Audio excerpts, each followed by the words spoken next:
ये कहानी है मध्यम वर्गीय तबके के नरेश की। नरेश लक्ष्मी नारायण का बहुत बड़ा भक्त था। वो निज दिन उनकी पूजा करके ही अपने दिन और काम की शुरुआत करता था। नरेश की माँ सत्यवती लक्ष्मी नारायण को पूजती थी और पंचमेवों का भोग भी लगाती थी। लेकिन उसकी बहू सुरेखा बड़ी ही फूहर और नास्तिक औरत थी, जो कभी पूजा पाठ भी नहीं करती थी और घर द्वार को भी साफ सुथरा नहीं रखती थी। ओम जय लक्ष्मी मैया, मैया जय लक्ष्मी मैया, तुमको निश दिन सेवत हर विष्णु विधाता। ओम जय लक्ष्मी मैया। इतनी भोर को आरती की आवाज सुनकर मखमल की बिछोनी पर पड़ी पड़ी सुरेखा बड़बड़ा उठी। हाय रे मेरी फूटी किस्मत! इन दोनों माँ बेटों ने तो मेरा सोना भी दुर्भर कर दिया है। सुबह सुबह लक्ष्मी माता का नाम जपने लगते हैं और मेरी नींद खराब कर देते हैं। लगातार लक्ष्मी जी की आरती सुनकर सुरेखा बिस्तर से उठकर बिना स्नान किए अशुद्ध शरीर के साथ मंदिर के अंदर घुस आती है। अरे बस भी करो आप दोनों माँ बेटी! सूरज की किरण फूटती नहीं कि आप दोनों टन टन टन टन शुरू कर देते हो। नींद हराम हो गई है मेरी। कर लिया पूजा पाठ, बरसा दिया आपकी लक्ष्मी माँ ने धन दौलत।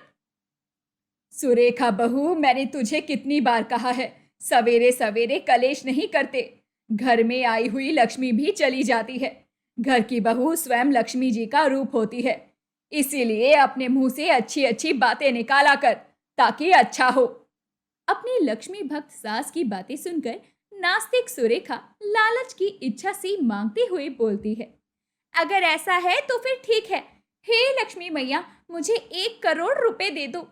जब सुरेखा को उसकी प्रार्थना का फल नहीं मिलता, तो वो दांत पीस कर कहती है, बरसा दिया लक्ष्मी मैया ने धन।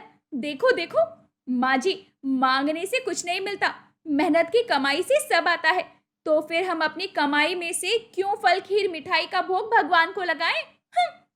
सुरेखा की ऐसी रुखाई भरी बातें सुनकर नरेश खिसियाए स्वर में उससे बोलता है। सुरेखा, कितनी छोटे दिल वाली हो तुम तो। जो लक्ष्मी मैया के दिए में से उन्हें नहीं दे सकती तो किसी गरीब को क्या देगी। ये लक्ष्मी मैया की दया कृपा है हमारे घर पर, जो हम बाकियों से अच्छा खा रहे हैं, अच्छा पहन रहे हैं और शांति से रह रहे हैं। जिस दिन ये सुख समृद्धि चली गई ना, तब ना तुम्हें मखमल का बिछौना सोने के लिए मिलेगा और ना खाने को ये पूरी पकवान मिलेंगे। लेकिन नरेश की किसी भी बात से सुरेखा के कानों पर जूं तक नहीं रेंगती। नरेश की अपनी बड़ी परचून की दुकान थी, जो कि खूब चलती थी। इसीलिए नरेश रोज लक्ष्मी माता का नाम लेकर अपनी तराजू पल्ले की पूजा करके दुकान चलाना शुरू करता था। धीरे धीरे भाद्रपद का महीना शुरू हो जाता है, जिससे कि ब्राह्मण लोग द्वार द्वार पर जाकर लक्ष्मी व्रत के लिए दक्षिणा मांगने आते हैं। तभी एक ब्राह्मण सुरेखा की दहलीज पर भी आता है। भिक्षाम देहि, भिक्षाम देहि। घर के भीतर कोई है? बाबा को लक्ष्मी व्रत की भिक्षा दे दो माई। हाँ हाँ लाई ब्राह्मण बाबा, ठहरिए। सास भंडार घर से आटा गुड़ आलू एक थाली में लाकर उसमें 101 रखकर उसे देने लगती है। तभी सुरेखा उसे देख लेती है और उसे ये दान नहीं देने देती। माँ जी, इतना सारा अनाज किसे देने जा रही थी आप? सुरेखा बहू, द्वार पर साधु महात्मा आए हैं। लक्ष्मी व्रत का महीना है। इस महीने में दान करना अच्छा होता है। इससे लक्ष्मी माता प्रसन्न होती है। अरे माँ जी, हमारे पास क्या धन का कुबेर थोड़ी है, जो द्वार पर आने वाले हर एक महात्मा को हम अनाज देते रहें। ऐसे तो हम खुद लुट जाएंगे। हमारे पास क्या बचेगा? ओ साधु बाबा, यहाँ कुछ नहीं मिलने वाला, किसी और के द्वारे जाओ। कंजूस सुरेखा ब्राह्मण को बिना कुछ दिए भगा देती है। भगवान नारायण के संग स्वर्ग लोक में विराजी देवी लक्ष्मी जी सुरेखा की कंजूसी वाले स्वभाव को देखकर क्रोध में आ जाती है। इस दुष्ट सुरेखा ने मेरे ब्राह्मण भक्त को द्वार पर से बिना कुछ दिए दुत्कार कर भगा दिया। ये इस योग्य नहीं है कि मैं इसके घर में वास करूं। इसीलिए मैं सारी धन वैभव इसके घर से छीनती हूँ। ये कहते ही देवी लक्ष्मी सुरेखा के घर से मुंह मोड़ लेती है। उसने शरीर में जितने भी सोने के गहने पहने होते हैं, वो सब कांटों के गहने बनकर उसे चुभने लगते हैं। उसकी लाखों की साड़ी फटे हाल हो जाती है और मखमल का बिस्तर सूखी घास के बिस्तर में तब्दील हो जाता है और उनका महलों सा बड़ा घर एक जर्जर घर में बदल जाता है। तो वहीं नरेश की दुकान भी ठप पड़ जाती है। देवी लक्ष्मी के रूठ जाने के बाद पूरे परिवार पर घनघोर गरीबी छा जाती है। तो सुरेखा शौक मनाने लगती है। हाय रे, मैं तो लुट गई, बर्बाद हो गई। हे लक्ष्मी मैया। अब क्यों अपनी छाती पीट रही हो? जब लक्ष्मी मैया थी तब तुमने कभी कदर नहीं की थी, और अब जब हम गरीब हो गए हैं तब तुमको भक्ति याद आ रही है। अपने पति के कोसने पर सुरेखा बड़ी दुखी हो जाती है और चौखट पर बैठकर रोते हुए भगवान नारायण की दुहाई देने लगती है। हे लक्ष्मीपति भगवान नारायण, मुझ मूर्ख से भूल हो गई। मुझे बताइए कि मैं क्या करूं। कोई उपाय सुझाइए जिससे लक्ष्मी माँ मुझे क्षमा कर दे। सुरेखा के पुकारने पर भगवान नारायण उसी ब्राह्मण का रूप लिए हुए उसके द्वार पर आते हैं और उसे लक्ष्मी व्रत करने को कहते हैं। दुखी मत हो बेटी, भाद्रपद का महीना चल रहा है। कहते हैं इसमें जो कोई भी लक्ष्मी जी के नाम के 16 शुक्रवार व्रत करता है उसके सारे दुख, सारे कष्ट मिट जाते हैं और उसके घर में धन की वर्षा होती है। तुम बस सच्चे मन से लक्ष्मी जी का व्रत करो और कथा सुनो। पर मैं तो बहुत गरीब हो गई हूँ। मेरे पास तो पंडित को दान देने के लिए दान दक्षिणा तक नहीं है और कोई भी मेरे घर में आकर कथा क्यों सुनाएगा। मेरी बस एक ही इच्छा है कि देवी लक्ष्मी का मेरे घर में फिर से वास हो जाए। एक उपाय है बेटी। लक्ष्मी नारायण के मंदिर के बाहर एक गरीब स्त्री उपले थापती है, वो भी कथा सुनाती है। तुम 16 शुक्रवार तक उसी से व्रत कथा सुनना और अपने घर में भोजन के लिए उसे न्योता भी देना। तब देवी लक्ष्मी फिर से तुम्हारे घर में वास करेगी। इतना कहकर ब्राह्मण रूप में आए भगवान श्री नारायण द्वार से चले जाते हैं। सुरेखा भोर के 4 बजे उठकर पूरा घर आंगन लीप कर नहा धोकर देवी लक्ष्मी को हलवा पूरी बनाकर भोग लगाती है और लक्ष्मी व्रत करके कथा सुनने मंदिर में आती है, जहां एक महिला उपले थाप रही होती है, जो कोई और नहीं बल्कि साक्षात देवी लक्ष्मी थी। सुरेखा उसके पास जाती है। सुनो बहन, क्या तुम ही लक्ष्मी व्रत की कथा सुनाती हो? लक्ष्मी जी मंद मंद मुस्कुराते हुए उत्तर देती है। हाँ, मैं ही हूँ कथा वाली। तुम भी बैठ जाओ, मैं कथा सुनाने ही जा रही हूँ। सुरेखा पूरी भक्ति के भाव से बैठकर लक्ष्मी कथा सुनने लगती है। पुराने समय की बात है। किसी एक गांव में एक ब्राह्मण रहा करते थे, जो कि विष्णु जी की पूजा करते थे। उनकी भक्ति से प्रसन्न होकर भगवान विष्णु उन्हें दर्शन देते हैं और मनोकामना मांगने को कहते हैं। तब ब्राह्मण अपने घर में देवी लक्ष्मी का वास हो ऐसी इच्छा मांगते हैं।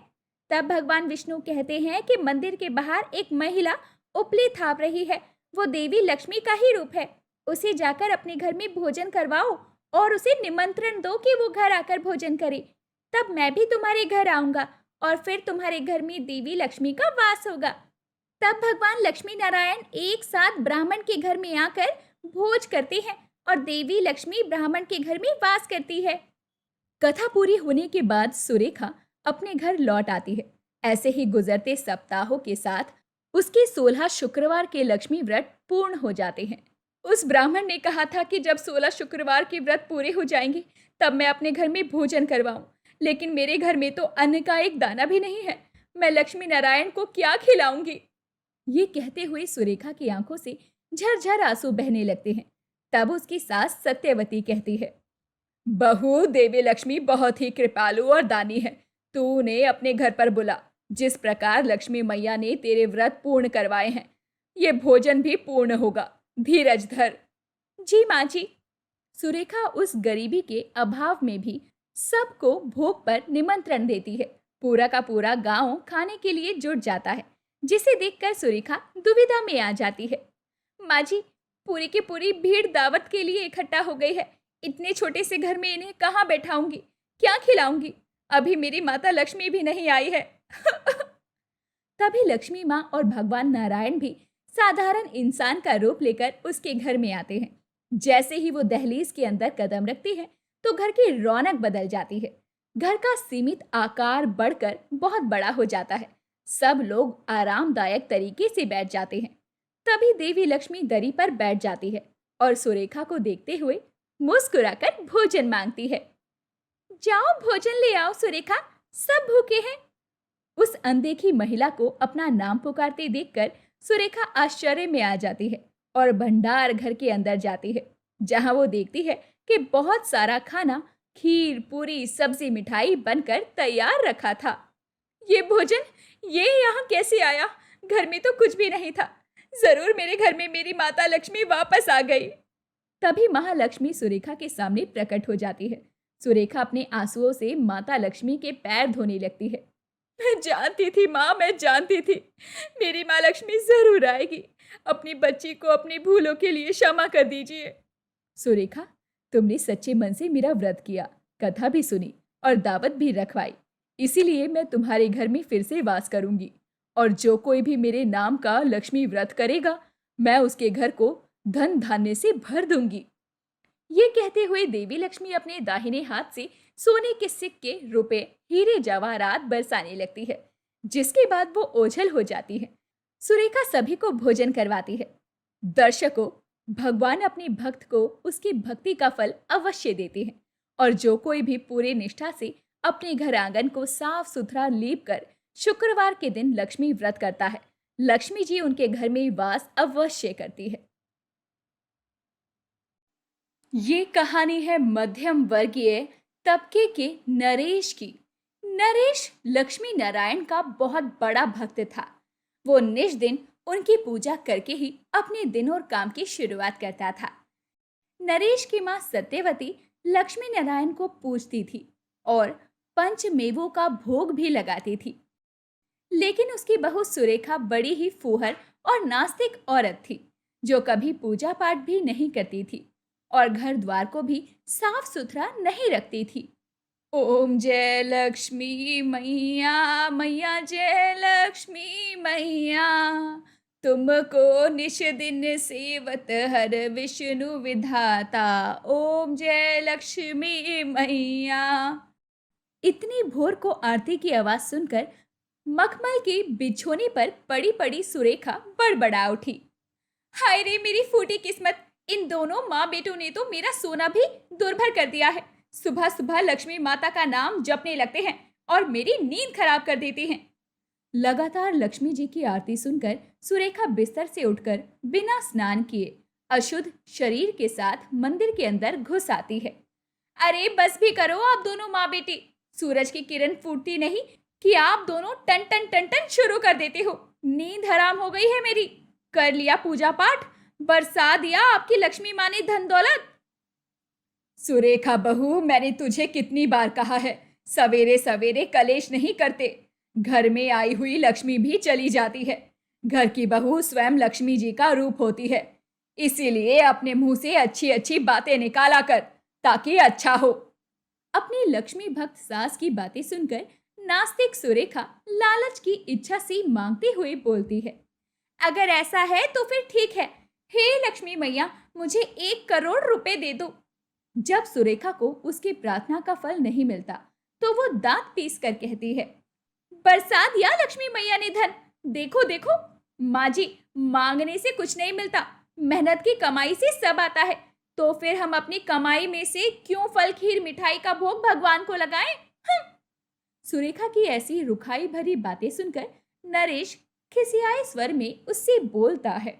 सुरेखा, कितनी छोटे दिल वाली हो तुम तो। जो लक्ष्मी मैया के दिए में से उन्हें नहीं दे सकती तो किसी गरीब को क्या देगी? ये लक्ष्मी मैया की दया कृपा है हमारे घर पर, जो हम बाकियों से अच्छा खा रहे हैं, अच्छा पहन रहे हैं और शांति से रह रहे हैं। जिस दिन ये सुख समृद्धि चली गई ना, तब ना तुम्हें मखमल का बिछौना सोने के लिए मिलेगा और ना खाने को ये पूरी पकवान मिलेंगे। लेकिन नरेश की किसी भी बात से सुरेखा के कानों पर जूं तक नहीं रेंगती।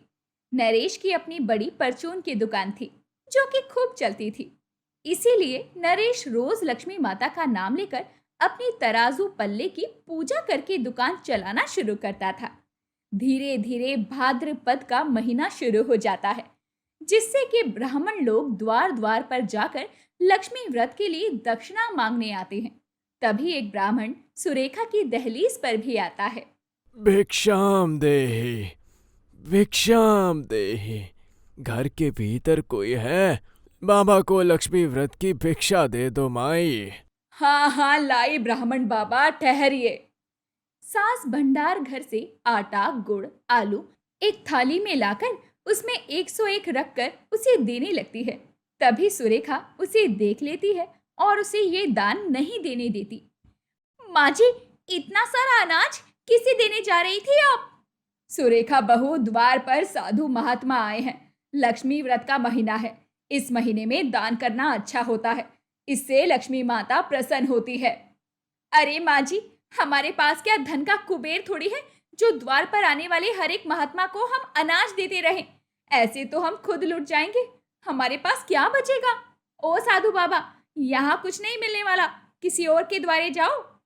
कंजूस सुरेखा ब्राह्मण को बिना कुछ दिए भगा देती है।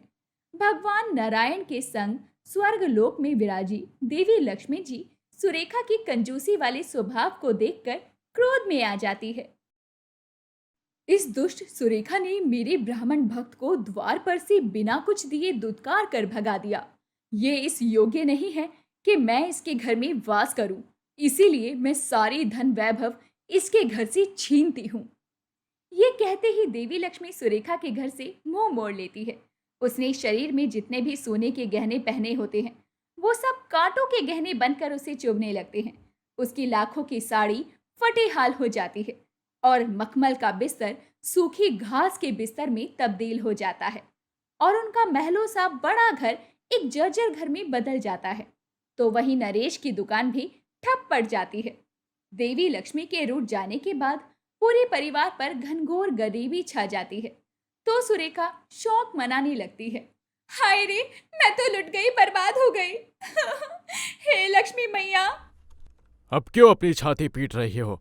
जब लक्ष्मी मैया थी तब तुमने कभी कदर नहीं की थी, और अब जब हम गरीब हो गए हैं तब तुमको भक्ति याद आ रही है। अपने पति के कोसने पर सुरेखा बड़ी दुखी हो जाती है और चौखट पर बैठकर रोते हुए भगवान नारायण की दुहाई देने लगती है।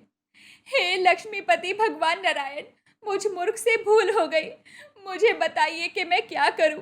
कोई उपाय सुझाइए जिससे लक्ष्मी माँ मुझे क्षमा कर दे। सुरेखा के पुकारने पर भगवान नारायण उसी ब्राह्मण का रूप लिए हुए उसके द्वार पर आते हैं और उसे लक्ष्मी व्रत करने को कहते हैं। दुखी मत हो बेटी, भाद्रपद का महीना चल रहा है।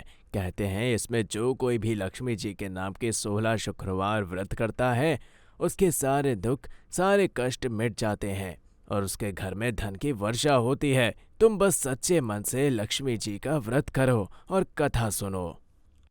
पर मैं तो बहुत गरीब हो गई हूँ। मेरे पास तो पंडित को दान देने के लिए दान दक्षिणा तक नहीं है और कोई भी मेरे घर में आकर कथा क्यों सुनाएगा।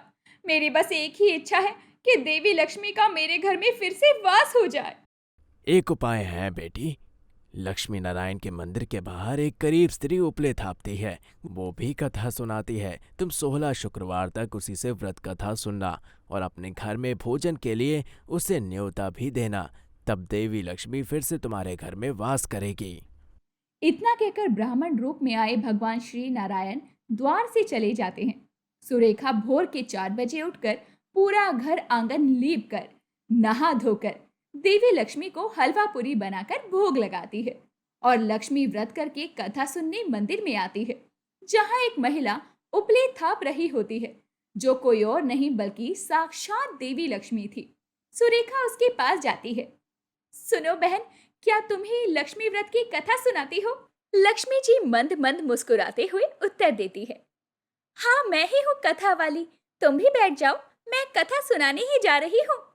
सुरेखा पूरी भक्ति के भाव से बैठकर लक्ष्मी कथा सुनने लगती है। पुराने समय की बात है।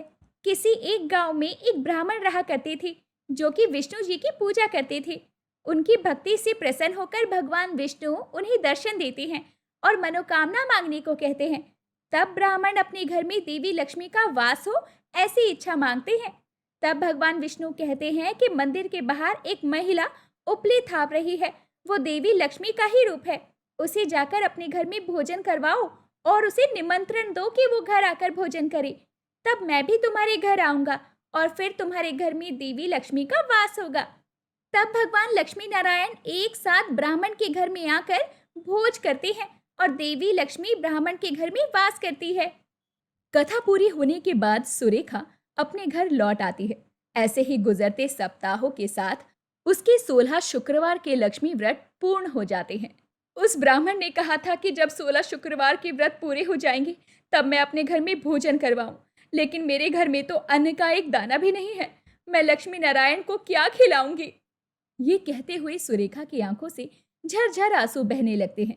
तब उसकी सास सत्यवती कहती है, बहू, देवी लक्ष्मी बहुत ही कृपालु और दानी है। तू उन्हें अपने घर पर बुला। जिस प्रकार लक्ष्मी मैया ने तेरे व्रत पूर्ण करवाए हैं, ये भोजन भी पूर्ण होगा। धीरज धर। जी माँ जी। सुरेखा उस गरीबी के अभाव में भी सबको भोग पर निमंत्रण देती है। पूरा का पूरा गांव खाने के लिए जुट जाता है, जिसे देखकर सुरेखा दुविधा में आ जाती है।